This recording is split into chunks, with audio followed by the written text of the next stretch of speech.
Hey everyone, it's Randy from Snap Judgments. I've got a little bit of extra time here today, so I thought it'd be fun to do a quick post combine New England 7 round mock draft. Let's get into it. All right. Uh, as you can see, I'm doing this in the draftprofessor.com mock draft simulator. This is what I've been using standard this draft season. We're just going to start things off here.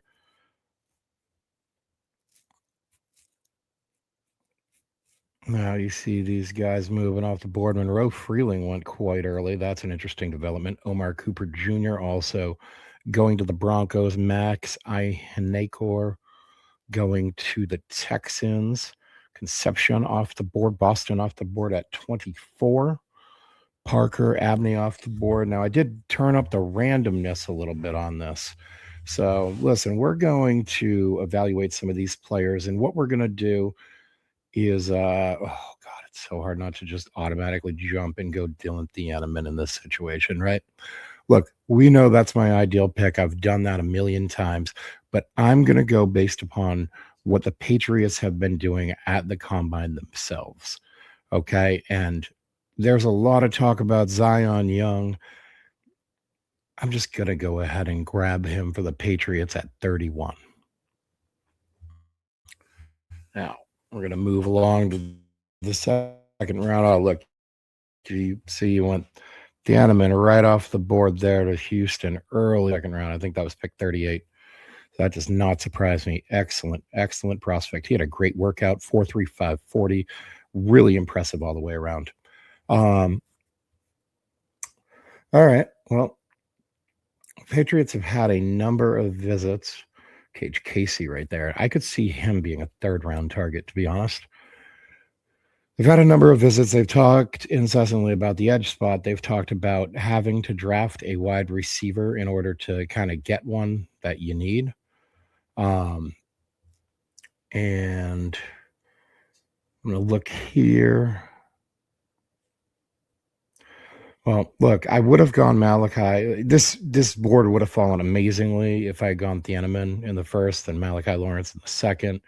And we could have seen about maybe Rodriguez in the third, something like that. But we ended up going with the edge early on. That's Zion Young. I have seen that they've met with several receivers, none of them in this range, but they've talked about needing to draft a receiver. And to me, Jacoby Lane just has the best physical tools in this class right now. The 6'4", and a half, 200 pounds or so, 10.5-inch hands. This guy can jump. He can move. He's got good burst and great at the catch point. See, Seattle went and took Malachi Fields with the very next pick. And as we all know from today's episode, I have moved on from Malachi Fields. Malachi and Fields and I have broken up. He was my draft crush. He has been replaced by Jacoby Lane, who was they honestly, look, I go back on both these guys. I like both these guys since pre-summer. I've talked about Fields a lot more lately because he's done more in the offseason. Okay, Jacoby Lane, I don't even know if he was at the Senior Bowl. I heard nothing about him.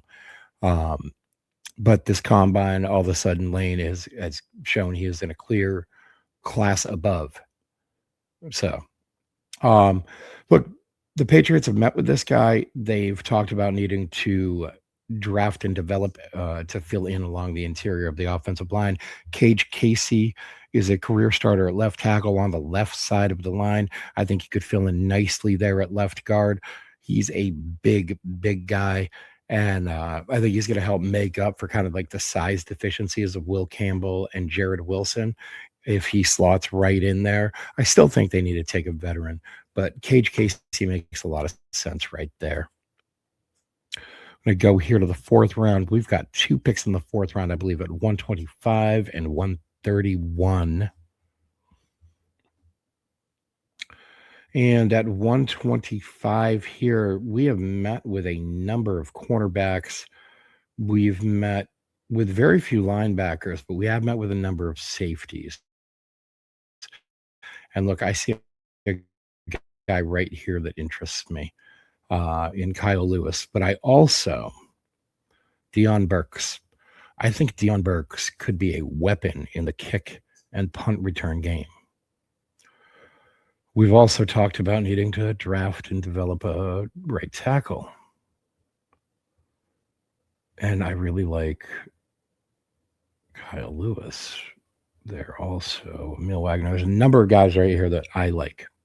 All right, so that's a good sign, number one. We're early on day 3. There are a number of guys that I think could step in and maybe not immediately contribute like at an all-pro level right off the bat, but work their way onto this roster. And at this point in time, day 3, that's kind of what you want. Kyle Lewis measuring in a little smaller than I would have liked. Emil Wagner, honestly, I haven't looked at the offensive line's precise numbers quite yet, but I already had seen them in the Senior Bowl. They were more than acceptable. We have not grabbed a safety yet either, but I don't know if their interest is in Kamari Ramsey specifically or a safety as a whole. So we're going to leave that alone for a minute. I know they need a corner. I know they need a tackle. Let's go check out these groups. Corners, we've got Ezekiel Massis. He not great at the combine. Devin Moore, very solid. Ephesians Prysock has been a favorite of mine. Yeah. And then tackle. Now, the guy I like on this board right there is Emil Wagner from Notre Dame. There's a couple left guards I like on this board still too, or guards rather. But let's go ahead and take Emil Wagner. He'll be the right tackle of the future, hopefully develop behind Morgan Moses for a year, fill in as needed. And we're going to move on from there. All right. And then here in the 4th, let's jump on Kyle Lewis.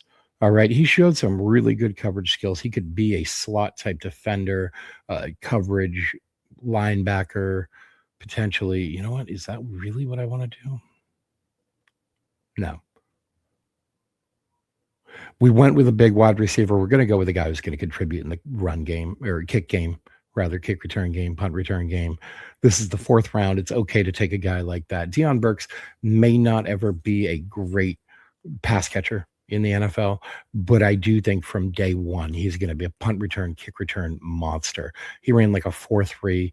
He put up incredible numbers, especially for a guy his size at the combine today. I really like him here in this range. I'd like him a little later, obviously, but I think we're going to go ahead and take him there. All right, our next pick, we're going to have one pick in the 5th here. Now, we're not doing trades in this draft. At some point in time, I will do trades. I'm not sure if I'm going to be able to do that one live because the site I use that I'm really able to do trades on, this one's tough for me. I haven't really figured out how to do the trades on it yet. But the site that I tend to use for that is got a lot of ads, and it can really slow things down. All right, we're going to look at the cornerback class because it really just got ravaged. We saw a bunch of guys that we liked to go off of it. Marcus Allen, I liked coming into this combine weekend a little bit as a day 3 ad in this range potentially, but man, he really did not pop at the combine. In fact, quite the opposite. He showed up, he was fairly slow. Ezekiel Mouse is also not great.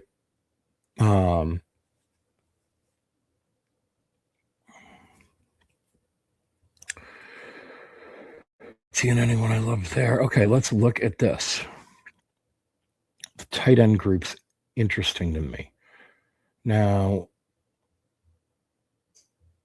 Dan Villari just not in this database. Nate Borker, sure, they feel like he's way down the list, right? But we need a guy in the tight end room. We've met with Nate Borker, sure, at the draft. We're going to grab him here in the 5th round. I think that's a pretty realistic target. We saw the Bills grab the blocking tight end out of Georgia. I really liked him last year too. Why can't I think of his name? Anyway, he went in the 5th round last year. So that's really an appropriate range where you're going to go pick someone up. Look, they met with a Quintavious Hutchins. I think he's undraftable. He's very small, 233 pounds, had a 4.73 40 with a 1.74 split, I believe the numbers were. Really, really bad. Sub 4.7, sub 1.7. So not good at all. I don't think you can draft him.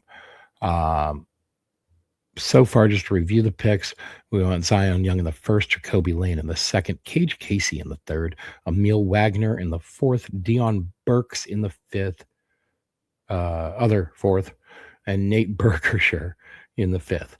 I do see a guy that I like here. I imagine there's probably a couple, but Inez Cooper. I like him. He's out of Miami. We've got a deep, kind of like deep roots in Miami in this front office and throughout the scouting staff. And I think Inez Cooper could really develop into a solid starting right guard behind Mike Onwenu. Maybe a couple years down the road, taking over for him as he eventually gets too expensive or too old or whatever it is that eventually causes him to leave this roster and opens that spot up. So that's a spot that I'm really thinking about grabbing. Also, they've talked about wanting to upgrade the linebacker position. That makes sense to me. And I like Deontay Lawson there. So let's do it. We're going to go with Deontay Lawson there.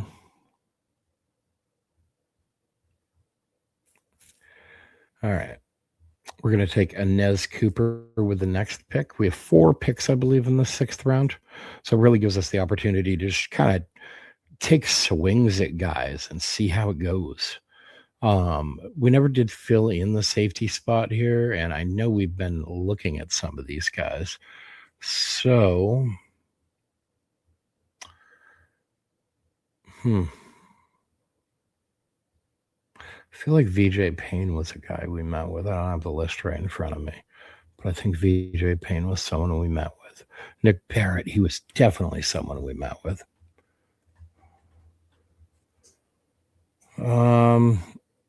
All right.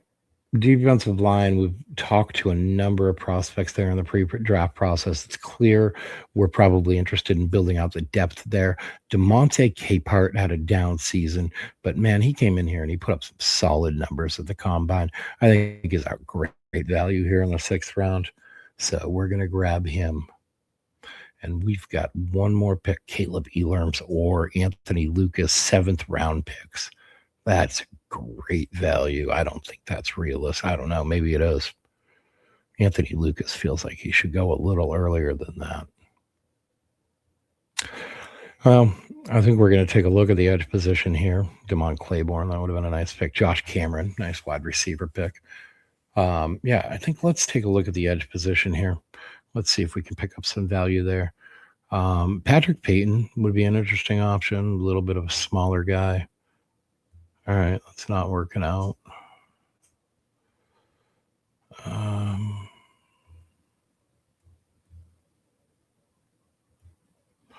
Well, you know what? This is our last pick of the draft. This is really the place that we take a huge home run swing and we grab Eric Gentry. 6'7", 35-inch arms, 220 pounds. This guy's built like a pterodactyl. He's ridiculous in zone coverage because he's so long. It's just hard to get the ball around him. He really popped off at the Shrine Bowl. And granted, the competition between the Shrine Bowl and an actual NFL game, 2 very different things. But still, there's promise there. There's something to build on. We put a little muscle on that frame, coach him up a bit, and in a couple of years, he could be a contributing member of a defense. So let's review the picks here. At 31, we went with Zion Young. Round 2, pick 63, Jacoby Lane. Round 3, pick 95, Cage Casey out of Boise State. He'll play at the left guard spot. That's where we'll develop him. Round 4, pick 125, Emil Wagner is going to be the right tackle of the future. Round 4, pick 131, Dion Burks will return kicks and perhaps punts if Marcus Jones wants off the field. And who knows, maybe he'll go on the field occasionally as a receiver too, and little like schemed up packages and screen passes, stuff like that. Round 5, pick 169, Nate Berkshire, tight end out of Texas A&M. Round 6, pick 189, Deontay Lawson. I like him in coverage. I like how he keeps his eyes on the linebacker. He's makes plays on the ball. good linebacker, good school, kind of good pedigree, if you will. Little bit, tiny bit on the smaller side, but that's kind of the way that the NFL is leaning anyway. So, Inez Cooper, not on the smaller side, a very large human being, right guard out of Miami. He'll come here. He'll sit behind on Wayne for a year or two, potentially be a starting right guard of the future. Really good run blocker, really good contact power in his hands. VJ Payne, he's a safety we've met with out of Kansas State. Take him 6th round, pick 207. 3 picks later at pick 210, still in the 6th round. DeMonte Capehart, defensive lineman out of Clemson. And then last, round 7, pick 247, Eric Gentry, linebacker, potential defensive chess piece, pterodactyl out of USC. And that rounds out the draft. That's 11 picks. And look, I don't think that the Patriots are likely to make 11 picks. I think that they're probably likely to do a significant amount of moving around, particularly up from that 2nd round spot. If you move up from that 2nd round spot using a 4th or a 6th, shoot up 10, 20 spots, you might really open up some of your options. I mean, we sit here and we can look at some of the guys here that went in round 2 in that range. Jacoby Lane, there is where we took him, but we really could have taken him later, right? Blake Miller went 58. Kamari Ramsey, he's the guy I know they've spoken to. He went 57. Jennings Dunker would make a great guard on this line, 52. AJ Halsey, great skill set safety, 51. So we move up 10, 15, 20 spots. We really start to open up some options here. That's 63. So say 43 on, Julian Neal, Akeem Mesidor there went 41, but Emmanuel McNair-Warren, Cassius Howell, you don't have to spend a 1st round pick on a guy with generationally short arms. So, it's something to think about anyway. You start moving around here using some of this extra ammo, because I honestly don't know if you have 11 open roster spots anyway. So anyway, that's going to be the video today, guys. Thanks for joining. Let me know in the comments how you think I did, what you think I got right, and what you think I got wrong. All right. Like, subscribe, tell your friends about it. Come back here. We're going to be going live tomorrow morning, Monday morning at 9 a.m. Thanks a lot. Have a good day.